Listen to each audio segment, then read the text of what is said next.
안녕하십니까. 오늘 나눌 말씀은 로마서 6장 12절에서 18절까지입니다. 로마서 6장 12절에서 18절입니다.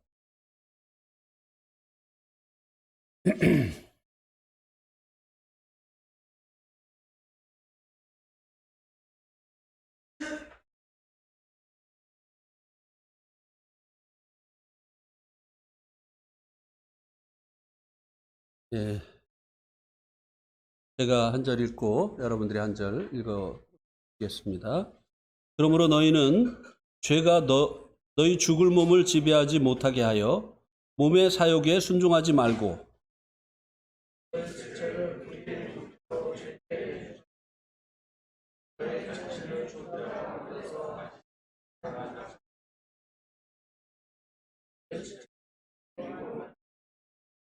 죄가 너희를 주장하지 못하리니 이는 너희가 법 아래 있지 아니하고 은혜 아래 있음이라.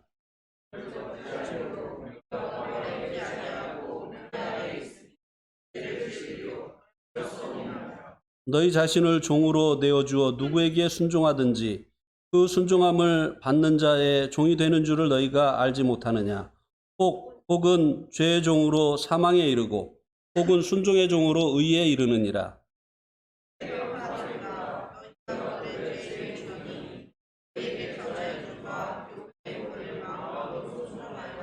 8절 같이 읽겠습니다. 죄로부터 해방되어 의에게 종이 되었느니라. 제가 이 성경을 읽을 때 좀 떠듬떠듬 하잖아요. 그 이유가 이제 뭔가 지금 알았습니다. 뭐냐면 이게 이제 낯선 거예요. 왜냐하면은 제가 네팔 가기 전에 읽던 성경은 개역 한글이었잖아요. 그게 이제 완전히 배 있는데 약간씩 이제 다르니까 낯설어 가지고 이렇게 더듬거리게 되는구나 하는 것을 지금 알았네요. 예. 그 개역 한글은 그냥 첫 줄 읽으면 그 다음 줄이 절절절 이렇게 나오는데 많이 본 데는 개역 개정은 상당히 신경을 써야 돼요. 약간씩 이제 변화가 돼가지고. 예, 오늘 이 본문 말씀을 가지고 나눌 말씀의 제목은 너희 지체를 의의 무기로 하나님께 드리라. 이 지체는 이제 우리의 이제 몸을 얘기하는 거죠. 우리는 이제 지난번 제가 전하는 말씀을 통해서 이 죄로부터 우리를 구원하시는 하나님의 그 은혜에 대해서 말씀을 들었습니다. 죄들로부터 우리를 구원하시는 하나님의 은혜는 예수 그리스도의 대속하심으로 나타났죠. 십자가에서 흘리신 그분의 피. 이것으로 인해서 우리들의 그 죄들에 대한 그 형벌로부터 하나님께서 구원을 베풀어 주셨습니다. 그런데 이제 로마서 5장 12절부터 언급되고 있는 나타나 있는 이 죄에 대한 하나님의 그 해결책이 무엇이냐? 이 힘을 가지고 우리들을 이제 원치 않는 방향으로 몰고 가고 또 삶 가운데서 죄를 짓게 하는 이 죄에 대한 하나님의 그 해결책이 무엇이냐라고 하는 것을 이것에 관해서 이제 말씀을 들었는데요. 그것도 또한 하나님의 은혜다. 5장 20절에서 그것에 대한 대책도 하나님의 은혜다라고 말씀을 드렸고 6장에서 그 은혜, 첫 번째 은혜가 죄에 대해서 죽게 하신 것이다. 그리고 하나님께 대해서 살게 하신 것이다. 이것이 죄의 체력으로부터의 구원을 위해서 하나님께서 베풀어 주신 은혜다라고 이제 말씀을 드렸습니다. 그래서 우리 편에서 해야 될 일은 죄에 대해서는 우리가 죽은 자요, 하나님에 대해서는 산자로 여기는 것이 필요하다고 말씀을 드렸습니다. 그래서 이제 이 은혜를 누리면서 죄의 세력으로부터 구원을 받고, 그리고 또 우리들이 주님을 닮아가는 성화를 이루어 가기 위해서 실제적으로 필요한 것들을 이제 오늘 본문서부터 이제 말씀을 해주고 있는 것입니다. 굉장히 중요한 말씀이죠. 그것은 우리가 어디에 우리의 몸을 드리느냐와 관련이 있다고 하는 것입니다. 여기서 말씀해주고 있는 이 몸은 이제 12절에서 말씀해주고 있는 것처럼요, 죽을 몸입니다. 죽을 몸. 그러니까 여기서 말씀해주고 있는 이 몸은 바로 이 영혼과 대비되어지는 이 눈에 보이는 이 몸을 이야기하는 것입니다. 이것은 이제 사망 권세 아래 있습니다. 하나님께서 우리의 영혼은 구원해 주셨지만 이 몸은 하나님께서 구원해 주시지 않으셨습니다. 이 몸은 그래서 사망 권세 아래 있고 결국은 죽게 되어지기 때문에 이 몸을 죽을 몸이다, 이렇게 말씀을 해주고 있습니다. 그러나 이 몸은요, 선하지도 악하지도 않다고 하는 것을 우리가 기억을 해야 됩니다. 그래서 이 몸을 우리가 이제 죄의 형벌로부터의, 죄의 세력으로부터의 구원, 그리고 또 성화를 이루어가는 삶을 위해서 우리가 필요한 것은 이 선하지도 악하지도 않은 이 몸을 어디에다 드리느냐 하는 것과 관련이 있다고 하는 것을 기억을 해야 된다고 하는 것입니다. 그래서 12절의 말씀에 보면 죄가 죽을 몸에 왕노릇하지 못하게 하라. 이것도 이제 또 제가 개역 한글 성경에서 이제 인용을 한 건데요. 지금 우리가 보고 있는 이 성경에는 죽을 몸을 지배하지 못하게 하라. 죄가 너희 죽을 몸을 지배하지 못하게 하라. 이렇게 이제 말씀해 주고 있는데요. 지배하지 못하게 하라. 또 옛날 성경에는 왕노릇하지 못하게 하라. 이렇게 말씀해 주고 있는데요.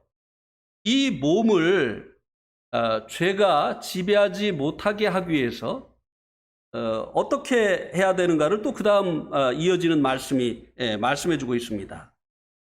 12절에 보면은 너희 죽을 몸을 지배하지 못하게 하여 몸의 사욕에 순종하지 말고. 이게 이제 순서가 이제 여기에는 바뀌어 있는데요.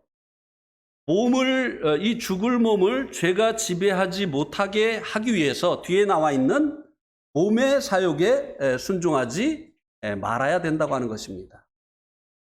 또 여기에서 말씀해주고 있는 이 몸은 죽을 몸을 또 얘기하고 있는 것은 아니에요. 몸에 무슨 욕심이 있습니까?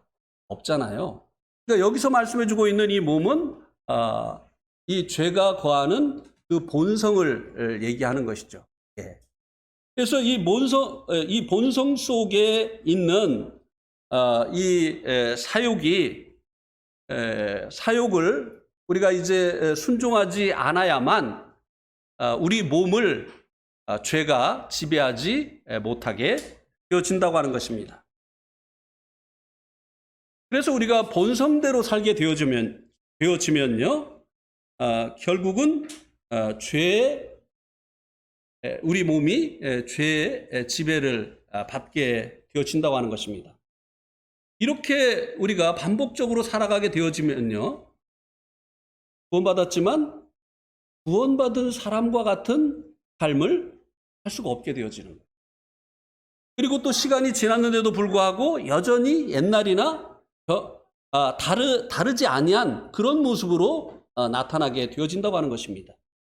그래서 실제적으로 세상에 빛이고 소금이라고 예수님이 말씀하셨지만 어두운 세상과 똑같은 모습으로 나타나게 되어지고 부패한 세상과 똑같은 모습으로 나타나게 되어지기 때문에 주님께서 원하시는 이 어두운 세상을 빛을 비추고 부패한 세상의 이 부패를 막는 이런 성도로서의 역할을 할 수 없는 상태가 되어진다고 하는 것입니다.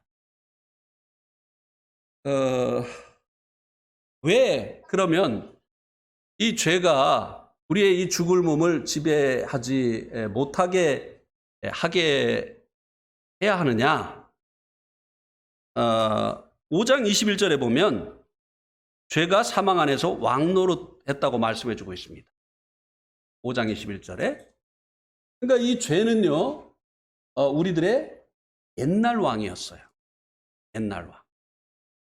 그런데 이제 사도행전 5장 31절에 보면 예수님께서 두 가지 직분을 가지셨는데 하나는 임금이시고 하나는 구주라고 말씀해 주고 있습니다.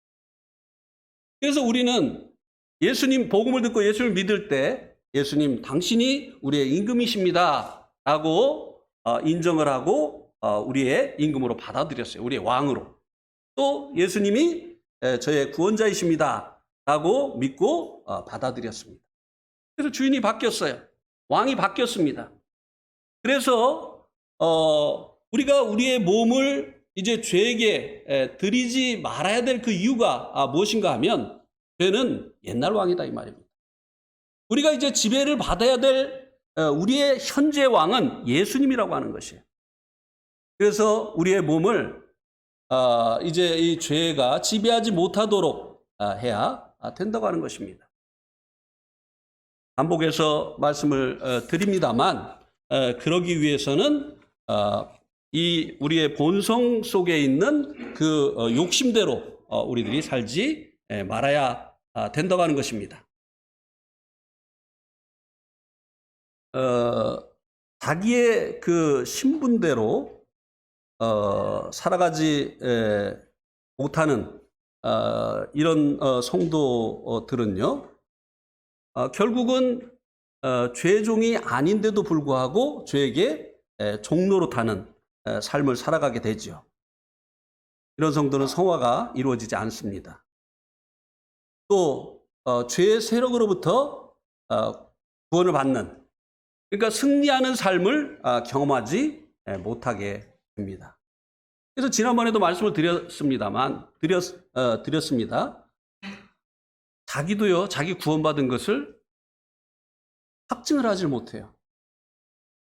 왜냐하면 자기가 볼 때 자기 삶에 나타나는 열매가 구원받은 사람의 열매가 아니잖아요. 구원은 받은 것은 확실한데 그 열매를 보면 정말 내가 구원받았나? 자, 하나님은요, 딱 보면 아십니다. 그죠? 이 사람이 진짜 믿었는지 안 믿었는지, 그래서 구원을 받았는지 안 받았는지 딱 보면 아셔요. 하나님이시니까. 그런데 우리 사람은요, 딱 보면 모릅니다. 그죠? 그래서 하나님께서 이 사람이 천국에 갈 사람인지, 그러니까 구원받은 사람인지 구원받지 않은 사람인지, 교회 성도로 영접을 해야 될 사람인지 아니면 복음을 전해줘야 될 사람인지 구분을 어떻게 하는가를 하나님께서 우리에게 알려주신 거예요. 우리는 딱 보면 모르기 때문에. 그것이 무엇입니까? 열매를 통해서 알 수 있다라고 말씀을 하신 것입니다.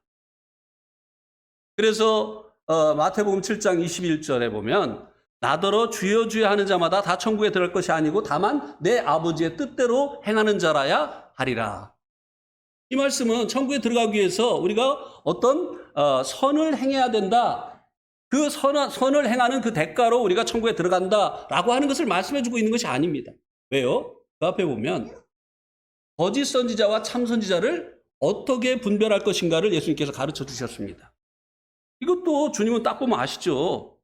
주님이 보낸 선지자인지 아니면 자기가 자원한 선지자인지 주님은 아시잖아요. 당신이 보내셨기 때문에. 내가 보내지 않았는데 내가 보냈다고 하고 내가 말씀을 안 줬는데 내가 말씀을 전했다고 하니까 주님은 아십니다.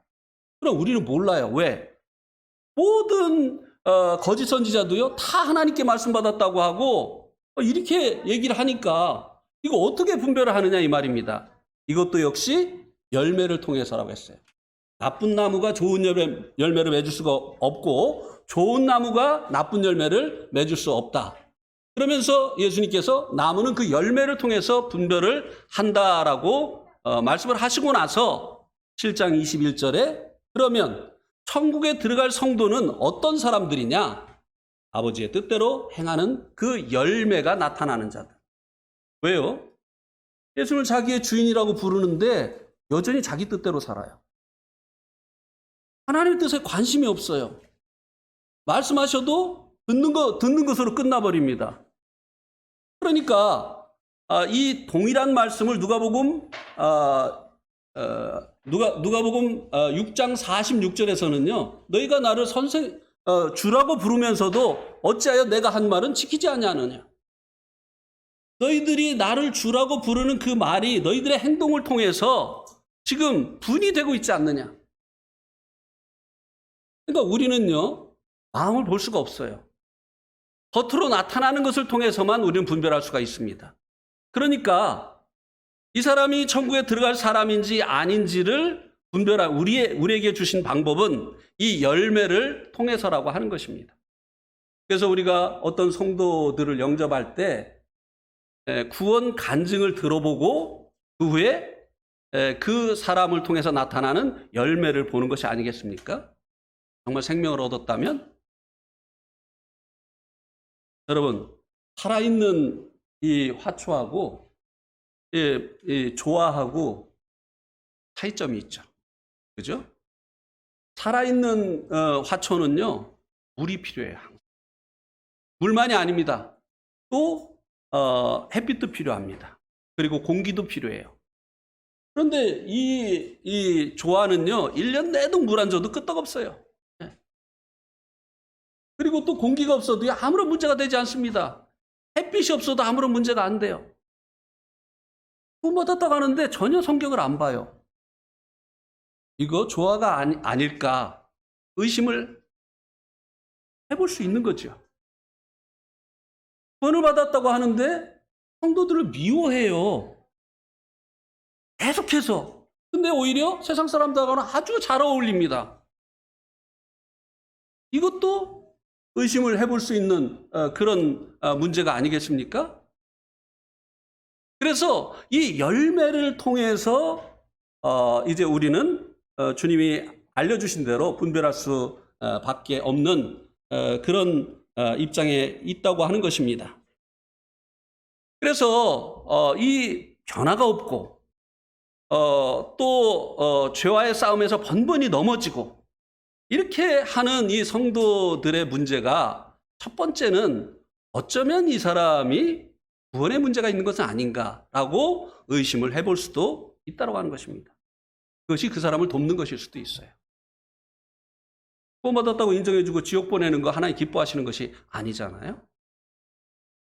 그러나 어쨌든 우리의 몸을 계속해서 주님께 드리고 또 몸의 이 본성으로부터 오는 이 사욕에 복종치 아니하는 것이 우리가 매일의 삶 가운데서 죄와의 싸움에서 승리하는 방법이고 그리고 성화를 이루어가는 실제적인 방법이라고 하는 것입니다. 그렇지 못한 이제 그 성도들의 예를 한번 성경에서 찾아보겠는데요. 고린도전서 3장 1절에서 3절 말씀을 한번 보시겠습니다. 고린도전서 3장 1절에서 3절.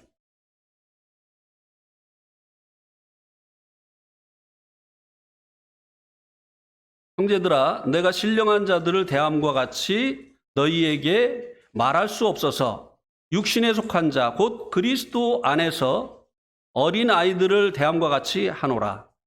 내가 너희를 젖으로 먹이고 밥으로 아니하노니 이는 너희가 감당하지 못하였음이거니와 지금도 못하리라. 너희는 아직도 육신에 속한 자로다. 너희 가운데 시기와 분쟁이 있으니 어찌 육신에 속하여 사람을 따라 행함이 아니리요. 자, 이 고린도 성도들이 칭찬 들을 만한 여러 가지 일들이 있었습니다. 사도 바울이 이 고린도 전서를 쓰면서 먼저 그 부분에 대해서 이야기를 했는데요. 1장 5절에 보면 언변과 지식이 풍족하다고 했습니다. 그리고 모든 은사가 부족함이 없다고 했고, 그들은 주님의 오심을 기다리는 가운데 있다고 말씀해주고 있습니다. 그러한데도 불구하고 이들의 그 영적인 상태는 여전히 어린아이 상태에 머물러 있다고 여기 말씀해 주고 있습니다. 그들이 여러 가지 칭찬 들을 만한 그런 일들이 있음에도 불구하고 그들의 영적인 그 성장도는 성장하지 못해서 어린아이의 상태에 있다라고 말씀해 주고 있습니다. 그래서 이제 3장 1절에 보면 육신에 속한 자, 곧 그리스도 안에서 어린아이들을 대함과 같이 한다. 사도 바울이 이 고린도 성도들을. 그래서 젖으로 먹이고 밥으로 아니한다. 왜냐하면 밥은 이들이 감당치 못하기 때문에. 그리고 이들이 어린아이인 것을 보여주는 것이 무엇인가 하면 그들 안에 시기와 분쟁이 있다고 하는 것입니다. 계속 육신을 따라서 산다 이 말이죠. 주님으로 살지 아니하고 이들이 계속 그 육신의 그 소욕을 쫓아서 이렇게 사는 거죠. 이게 뭡니까? 성도 간에 서로 시기하고, 누군가가 잘 되면 기뻐하고 박수 쳐주고 이렇게 해야 되는데 시기하는 거죠. 왜? 자기가 그렇게 돼야 되는데. 저 성도가 그렇게 됐으니까. 그러니까 아직도 자기에게 매여 있는 거예요. 자기로부터 벗어나지 못한 거죠. 그 다음에 이제 분쟁이라고 했는데요. 이 고린도 교회에 있었던 이 분쟁은요, 주도권 싸움이었습니다. 주도권 싸움이었어요. 이 성숙하지 못한 사람들이 높아지려고 해요. 성숙한 사람들의 특징이 뭡니까? 겸손한 거예요. 그러니까 이 높아지려고 하는 이 주도권 경쟁 가운데 이 고린도 이 성도들이 있었다고 하는 것입니다. 그래서 나는 바울파다. 이렇게 이제 주장을 했죠. 그러니까 바울파다라고 하니까 나는 아볼로파다. 아볼로파라고 하니까 또 다른 사람 나는 베드로파다. 이렇게 이제 이야기를 하니까 나는 사람은 싫다. 그리스도파다. 제일 신령한 것처럼 나는 그리스도파다. 이렇게 이제 주장을 하는 사람들이 있었습니다. 제가 이제 깊이 묵상을 해봤어요. 왜 바울파는, 왜 성도들이 이렇게 다 주님파인데, 이 성도들은 다 주사파입니다. 그죠? 아멘입니까? 성도들은 다 주사파죠? 아멘 안 하시네. 주님을 사랑하는 파. 그죠? 성도들은 다 주님을 사랑하는 파예요. 주님파예요. 근데 왜 성도들이 그 교회 안에 있는 누군가의 파라고 이렇게 이제 주장을 하게 되어졌느냐고 하는 것이에요. 이 바울파라고 주장한 사람들은요, 바울이 이제 이 고린도 교회에 처음 복음을 전해줬잖아요. 그러니까 그분에게 나는 배웠다 이거예요. 그럼 이 고린도 교회에 처음 복음을 전해준 그분에게 배운 내가 이 고린도 교회에 인도자가 되어줘야 되는 거 아니냐. 이제 그 속에 있는 거는 그것이었던 거죠. 바울을 높이고자 함이 아니라 바울이 이 교회를 세운 첫 번째 일꾼이니까 나는 그에게 배웠으니까 내가 이 교회에 이제 일꾼이 되어져야 되는 것이 아니냐. 그러면 아볼로파라고 주장하는 사람들은 어떤 의도가 있었을까요? 바울은 복음 전해주고 떠나지 않았느냐. 그런데 이 실제적으로 이 교회 성도들을 가르쳐서 지금 이 신앙에 이르게 한 그 일꾼이 누구냐? 아볼로 아니냐? 나는 그 아볼로에게 배웠다. 그러니까 아직도 가르칠 것이 많이 남아있다. 그런데 갑자기 베드로파라고 주장하는, 이 고린도 교회에 아무런 상관이 없는 이 베드로파라고 주장하는 사람들은 어떤 사람들이었을까? 아마 예루살렘에서 온 성도들이었던 것 같아요. 고린도 교회하고는 연관이 없지만 그래도 최초의 교회 아닙니까? 이 예루살렘 교회는. 그리고 베드로는 예수님의 제자 중에 이제 주님께 가장 가까이 있었던 그 제자가 아닙니까? 그러니까 내가 오리지널이야. 고린도 교회보다 먼저 있었던 이 예루살렘 교회. 예, 우리도 그럴 수 있어요. 그럴 수 있어요. 내가 왜? 라고 하는 그 이유를 이렇게 될 수가 있다고 하는 것입니다. 내가 비록 내 동교에 온 지는 얼마 되지 않았지만 내가 전에 있던 교회가 어떤 교회인지 알아? 이렇게 할 수가 있다고 하는 것입니다. 네. 그렇게 하더라고요.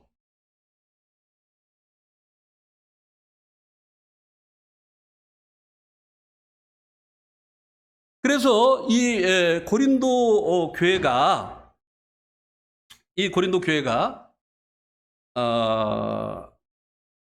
연수는 오래되고 그리고 언변도 있고 또 은사도 부족함이 없고 그랬지만 이 고린도 교회는 이렇게 육신대로 반복해서 행함으로 인해서 영적으로 성숙하지 못했다고 하는 것입니다. 이 죄와의 싸움에서도 결국 이렇게 실패하는 거예요. 그러니까 이들에게서 그리스도의 모습을 찾아보는 것이 어려운 그런 상태가 되어졌다고 하는 것입니다. 한 군데를 더 보겠습니다. 히브리서 5장을 한번 보시기 바랍니다.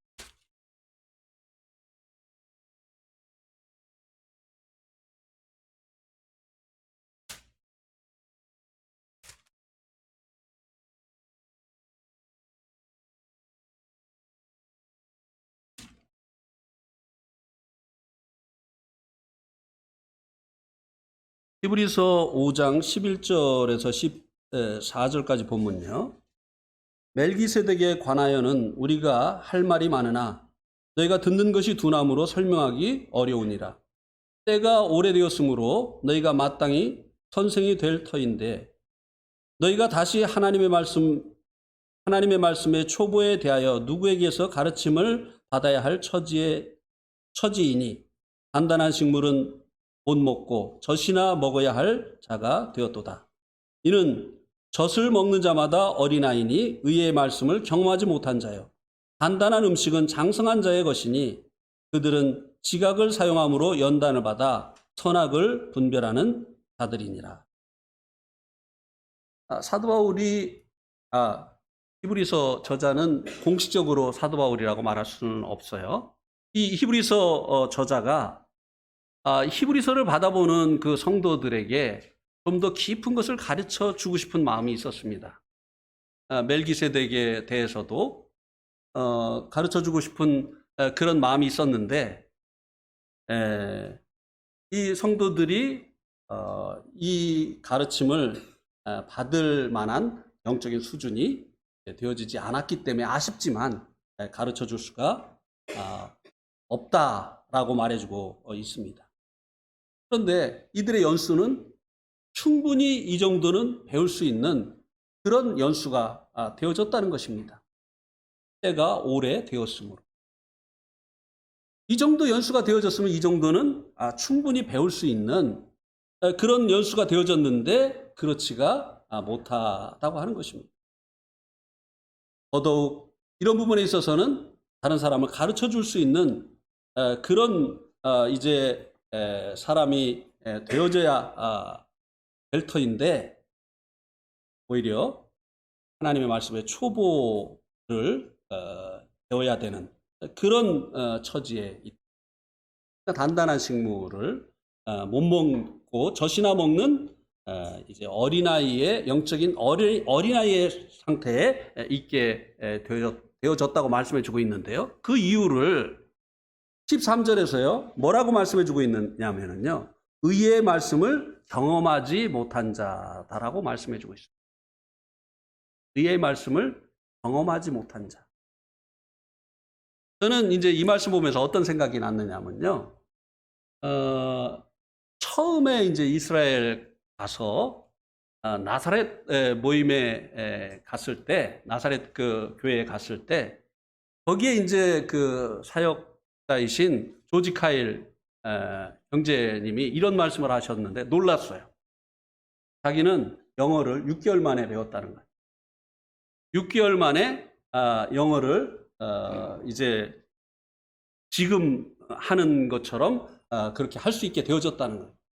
그래가지고 이제 깜짝 놀랐죠. 우리는 도대체 영어를 몇 년을 하는 거예요, 도대체. 중학교 3년, 고등학교 3년. 대학교는 4년 동안 안 배우지만,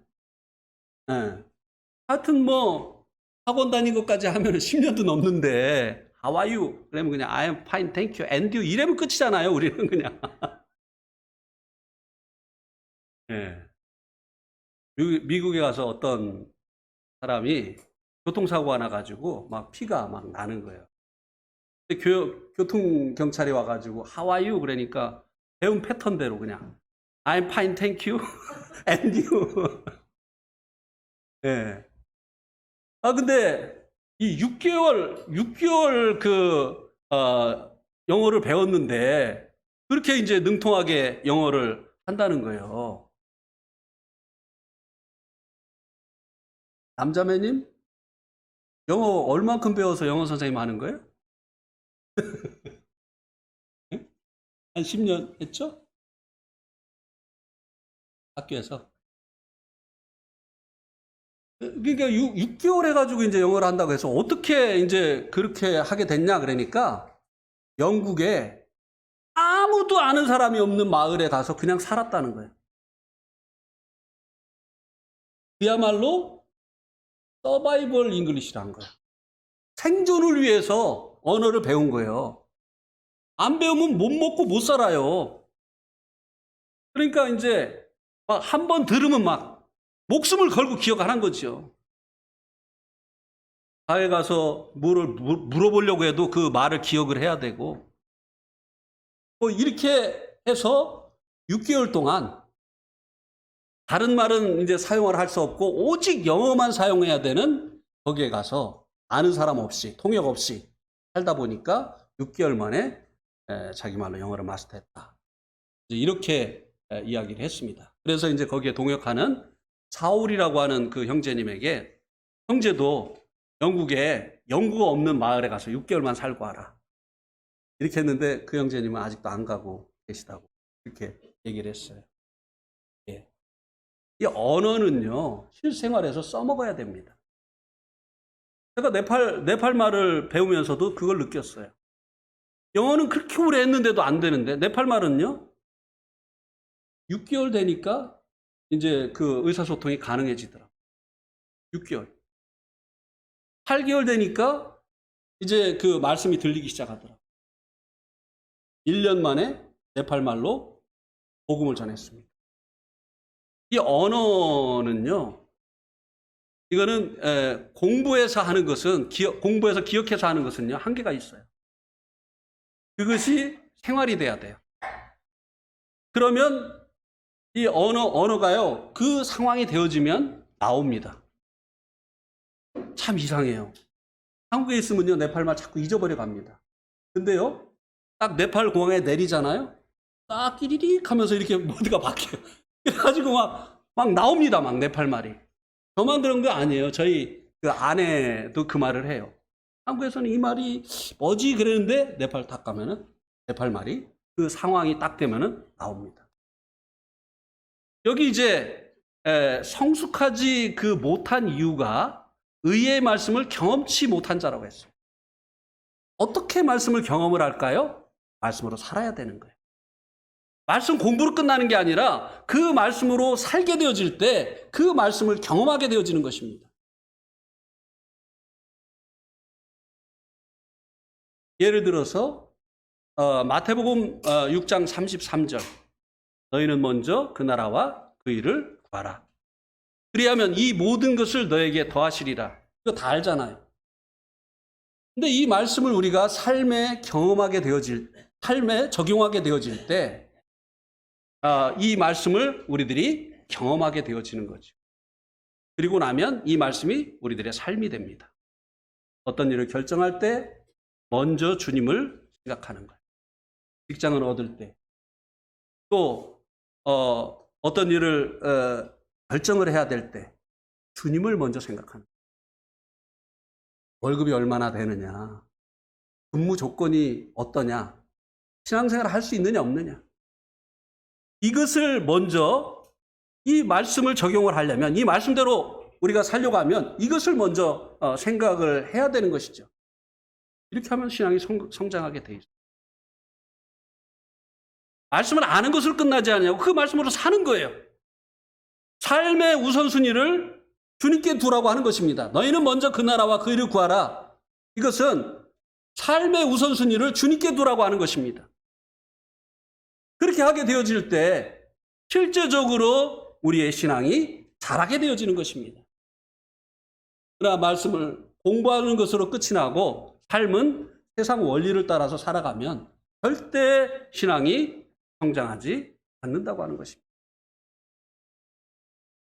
히브리서를 받아보는 이 성도들처럼, 고린도 성도들처럼 신앙의 연수만 계속되어지고 더해지고 신앙은 자라가지 못하게 되어진다고 하는 것입니다.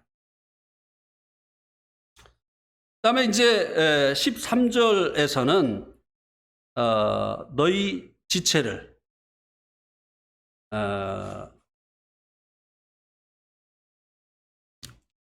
로마서 6장으로 다시 돌아오시면요. 실제적으로 우리들의 신앙이 죄를 이기고 또 주님을 닮아가는 이 성화를 이루기 위해서 13절에 보면 너희 지체를 불의의 무기로 죄에게 주지 말고 너희 자신을 죽은 자 가운데서 다시 살아난 자같이 하나님께 드리라. 너희 지체를 의의 무기로 하나님께 드리라고 말씀해 주고 있습니다. 여기 이제 옛날 성경에는 병기라고 했는데 여기 이제 무기라고 해서 이제 이해하기가 더 쉽게 번역을 해 주었습니다. 이 무기라고 하는 것은 우리들에게 이제 싸움을 연상하게 하잖아요. 싸움에서 필요한 것이 이 무기 아닙니까? 싸움에서 승리하기 위해서 이 무기를 잘 사용을 해야 되는데요. 우리의 그 몸을 죄에게 내어주면 우리의 몸이 불의의 무기가 되어진다고 하는 것입니다. 이 불의의 무기는 자기도 해롭게 하고 아군을 해롭게 하는 것입니다. 이 무기는 적을 향해야 돼요. 이 무기를 가지고 적과 싸워야 됩니다. 그런데 이 우리의 몸을 죄에게 드리게 되면요, 자기의 신앙에도 해를 가져오게 되어지고 다른 성도들에게도 해를 끼치게 되어지기 때문에 불의의 무기가 되어진다고 말씀해 주고 있습니다. 그리고 이제 이것이 의의 무기가 되기 위해서는 하나님께 드려야 되는데요. 의의 무기는 자기를 이롭게 할 뿐만 아니라 교회를 이롭게 하는 그 결과를 가져오게 되어지는 것입니다.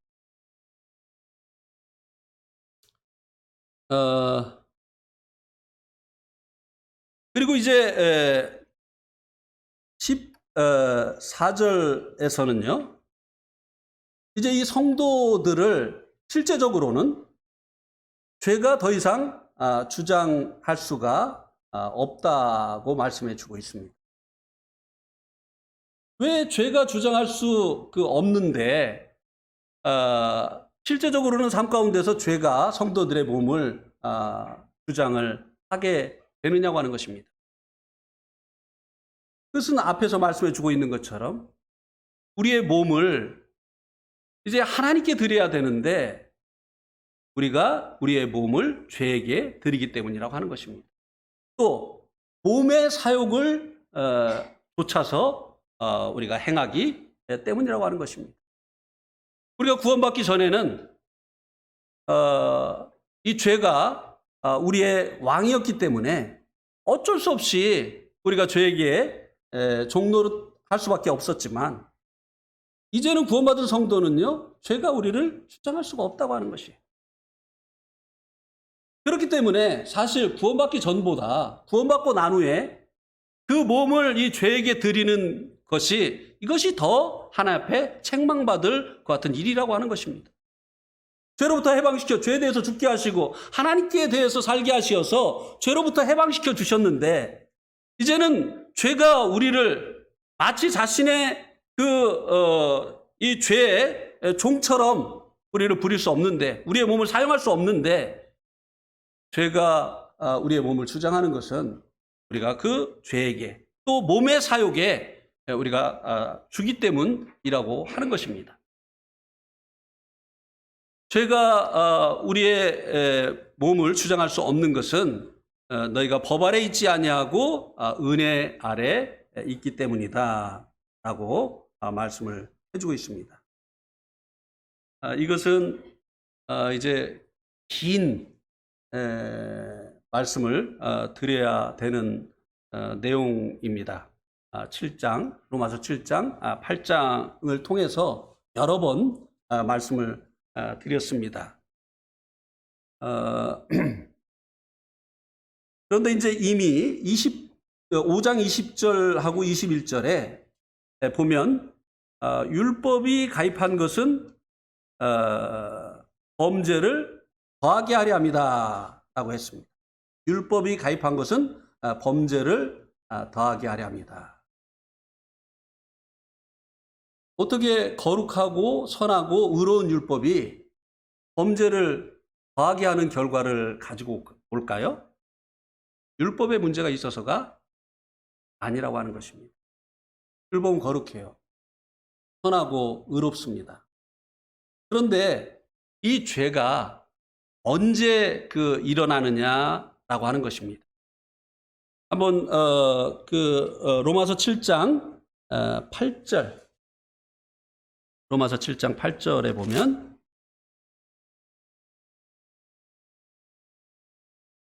그러나 죄가 기회를 타서 계명으로 말미암아 내 속에서 온갖 탐심을 이루었나니 죄가 기회를 타서 계명으로 말미암아 내 속에서 온갖 탐심을 이루었다.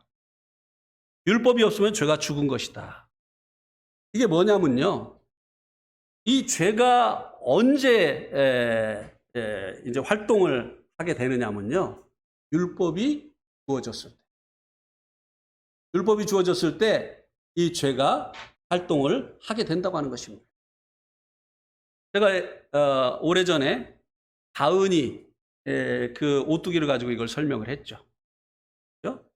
오뚜기를 이렇게 밀면 오뚜기 안에 있는 중심에 있는 그 쇠가 회복력이 있어서 이렇게 밀면 다시 오지 않습니까?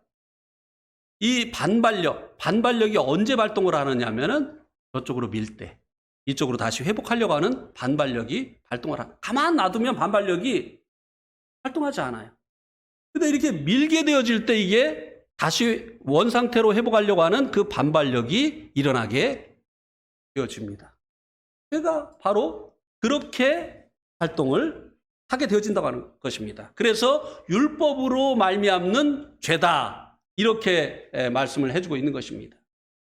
그래서 이 율법은 성도들을 죄와의 싸움에서 승리하게 해주는 일도 하지 못하고요. 이 율법은 성도들을 거룩하게 성화시켜주는 일도 하지 못합니다. 그래서 성도들의 성화를 위해서 율법을 지켜야 된다. 이것은 맞지 않는 것입니다. 하나님께서 성도들을 은혜로 구원하시고 그 다음에 성화를 위해서 율법을 주셨다. 이렇게 주장하는 그런 이제 사람들이 많이 있는데요. 그렇지가 않습니다.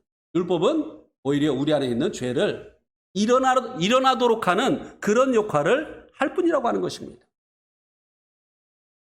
그래서 이 로마서 7장 8절은 계명으로 말미암는 이제 죄다 이렇게 말씀을 해주고 있는 것입니다.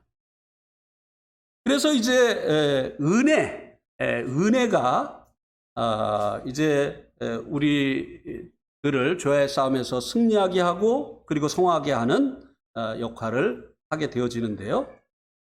그것에 대해서 5장 20절에서 은혜는 의로 말미암아 왕 노릇한다고 하는 말씀으로 말씀해 주고 있습니다.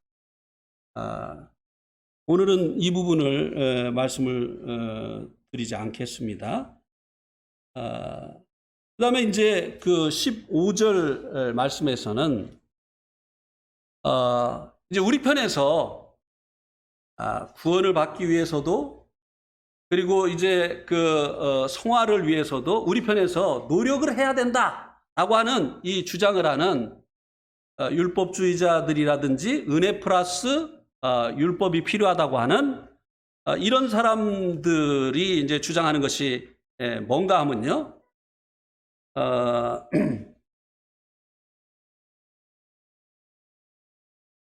15절 말씀에 있는 것처럼 그런즉 어찌하리요 우리가 법 아래 있지 아니하고 은혜 아래 있으니 죄를 지으리요 하는 것입니다. 우리의 행위는 우리가 죄의 형벌로부터 구원을 받는데도 아무런 필요가 없고 그리고 또 성화하는데도 우리의 노력이나 행위는 필요가 없으니까 그러면 우리가 은혜 아래 있기 위해서 죄를 지으면 되지 않느냐. 죄를 많이 지으면 그 죄사함의 은혜가 더 커지는 거 아니겠느냐. 은혜로 성화가 되어진다면 우리가 굳이 애쓰고 노력할 필요가 뭐가 있느냐. 그냥 우리가 원하는 대로 살면 되지. 하나님이 다 하시는 거니까 우리는 우리가 원하는 삶 즐기면 되는 거 아니냐라고 하는 이런 말들을 하면서 은혜로 말미암는 구원, 은혜로 말미암는 성화에 대해서 도전하는 이런 사람들이 있는 것을 염두에 두고 지금 이 말씀을 해주고 있는 것입니다.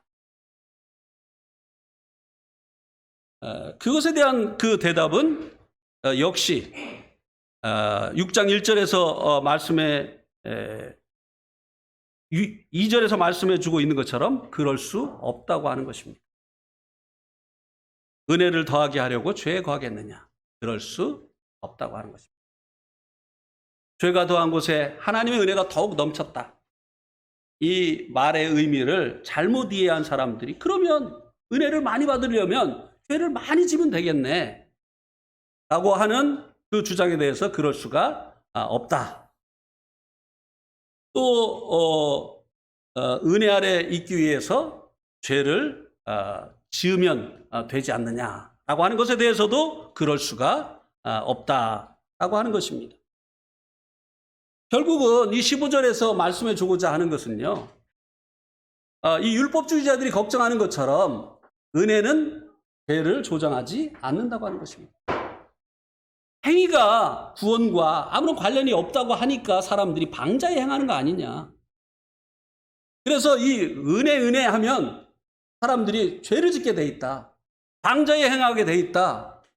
라고 하면서 이 은혜가 죄를 조장한다고 주장하는 이들에게 그렇지가 않다고 하는 것을 이제 15절부터 18절에 있는 말씀이 말씀해 주고 있는 것입니다.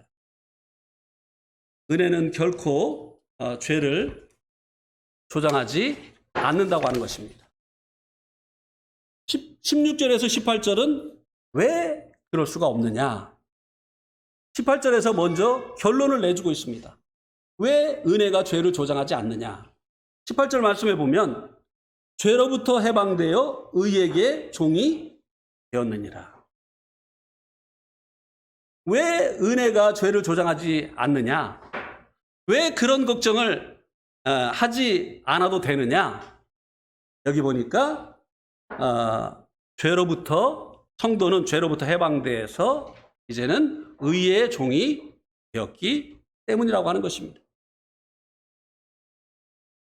여러분, 이 종의 그 특징은요, 주인의 그 요구에만, 자기의 그 주인의 요구에만 귀를 기울인다고 하는 것입니다.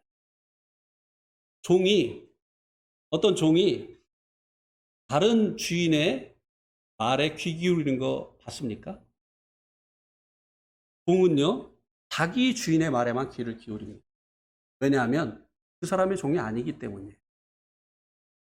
우리가 죄를 더 이상 지을 수 없는 것은 우리가 의의 종이 되어졌기 때문에, 주님의 종이 되어졌기 때문에, 과거의 주인이던 이 죄에 대해서는 우리가 죽어서 해방되어졌고, 이제는 의의 종이 되어졌기 때문에 더 이상 우리가 죄에 거할 수 없다고 하는 것입니다. 그래서 은혜 안에 거하기 위해서 죄에 거하겠느냐라고 하는 이런 걱정, 은혜가 죄를 조장하는 것이 아니냐라고 하는 이런 걱정을 할 필요가 없다고 하는 것입니다. 17절은요, 우리가 어떻게 그러면 의의 종이 되어졌느냐? 우리가 이제 죄의 종이던 우리가 어떻게 의의 종이 되어졌는가를 말씀해 주고 있습니다. 17절에 보면 하나님께 감사하리로다. 너희가 본래 죄의 종이더니 너희에게 전하여 준 바 교훈의 본을 마음으로 순종하여. 이제 이 로마에 있는 이 성도들에게 전해진 교훈의 본이라고 말씀해 주고 있는데요. 바로 복음을 이야기해 주고 있는 것입니다. 그들이 이제 죄종이었던 그들이 의의 종이 되어진 것은 이 복음으로 말미암은 것이다 라고 말씀을 해주고 있습니다. 여러분도 다 이런 경험이 있으실 것입니다. 어느 날 복음 집회를 통해서 또는 개인 상담을 통해서 또 저 같은 경우는 수련회를 통해서 이제 복음을 듣게 되어졌습니다. 그리고 구원을 받게 되어졌습니다. 그래서 이 죄에게 종로로 다던 우리들이 이제는 의의 열매를 맺는 이런 사람으로 변화되어진 이 날을 우리 모두가 다 기억을 하게 되어질 것입니다.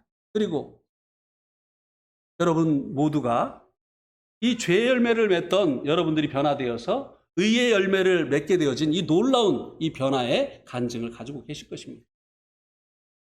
저는 그 간증할 때마다 정말 그날이 새롭습니다. 어떻게 내가 그렇게 변할 수가 있었는지.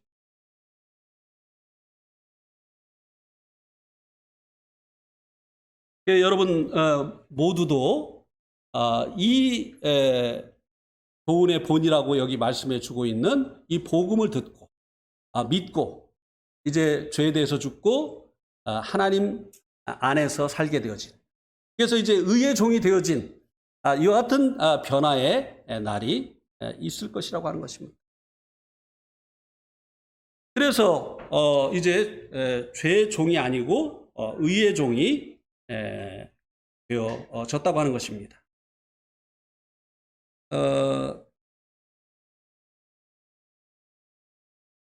그리고 이제 그 결과가 이제 죄의 종이던 우리가 이제 의의 종이 되어진 그 결과가 어떻게 이제 나타나게 되어졌는가를 16절 말씀을 해주고 있습니다. 16절 말씀에 보면 너희 자신을 종으로 내어주어 누구에게 순종하든지 순종함을 받는 자의 종이 되는 줄을 너희가 알지 못하느냐. 혹 죄의 종으로 사망에 이르고 혹 순종의 종으로 의에 이르느니라. 이건 이제 실제적인 삶에서의 일을 얘기해 주고 있는 것이죠. 종은 주인에게 순종합니다. 이것을 무엇과 비교해 주고 있는 것입니까? 우리의 몸을 누구에게, 우리의 몸을 죄에게 드리느냐 아니면 주님께 드리느냐. 여기서는 의라고 말씀해 주고 있는데 의에게 드리느냐, 이것을 순종하는 것으로 말씀을 해주고 있습니다. 아까도 말씀을 드렸지만 종의 특징은요, 자기 주인에게 순종하는 거예요. 종치고요, 자기 주인이 아닌 사람의 그 뜻이나 그의 명령에 관심을 갖는 종 없어요. 종은요, 오직 자기 그 주인의 뜻과 그리고 그 자기 주인의 그 명령에만 관심을 갖습니다. 그래서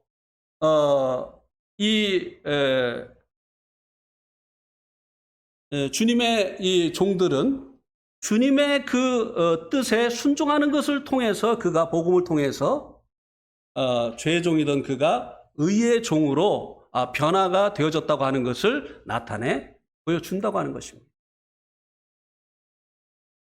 우리가 성경 한 구절을 찾아보겠습니다. 요한복음 17장 6절 말씀을 한번 보시기 바랍니다.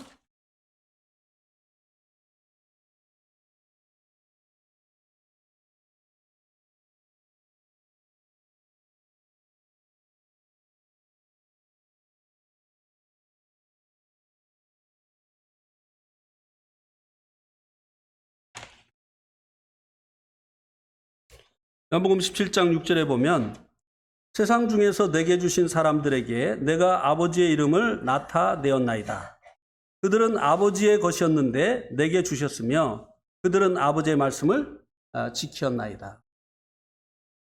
아버지의 것이었던 자들을 아버지께서 이제 주님께 주셨는데, 그러니까 이제 이 주님께 속한 자들, 그 주님께 속한 자들의 그 특징이 뭔가 하면은 6절 마지막에 보니까 아버지의 말씀을 지켰나이다. 그러니까 이 사람이 전에는 죄의 종이었는데 지금은 의의 종이 되어졌다고 하는 그 증거가 어떻게 나타나느냐? 주님의 말씀을 지키는 것으로 나타난다고 하는 것입니다. 죄의 열매를 맺던, 다시 바꿔 말하면 죄의 열매를 맺던 이 사람이 의의 열매를 맺는 일을 통해서 그가 이제 더 이상 죄의 종이 아니고 주님의 종이다라고 하는 것을 나타내 보여준다고 하는 것입니다. 죄에게 순종하던 그가 주님께 순종하는 것을 통해서 주님의 종이라고 하는 것을 나타내 보여준다고 하는 것입니다. 종은 자기 주인에게만 관심을 갖습니다. 자기 주인의 뜻만 알기를 원합니다. 또 자기 주인의 명령에만 순종합니다. 그래서 주님의 뜻에 순종하고 의의 열매를 맺는, 주님이 원하시는 일을 하는 그 일을 통해서 그가 이제 죄의 종이 아니고 주님의 종이라고 하는 것을 나타내 보여준다고 하는 것입니다. 주님이 또 이런 말씀을 하셨죠. 내 양은 내 음성을 듣는다. 양이 어떻게 목자를 쫓아갑니까?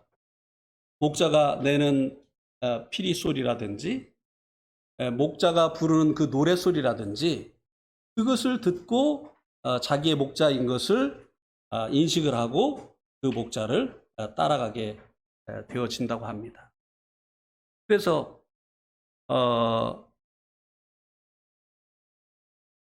우리가 주님의 양으로서 주님의 그 말씀을 쫓아서 살아가기를 원한다고 한다면 주님의 음성을 듣는 이 일에 시간을 들여야만 된다고 하는 것입니다.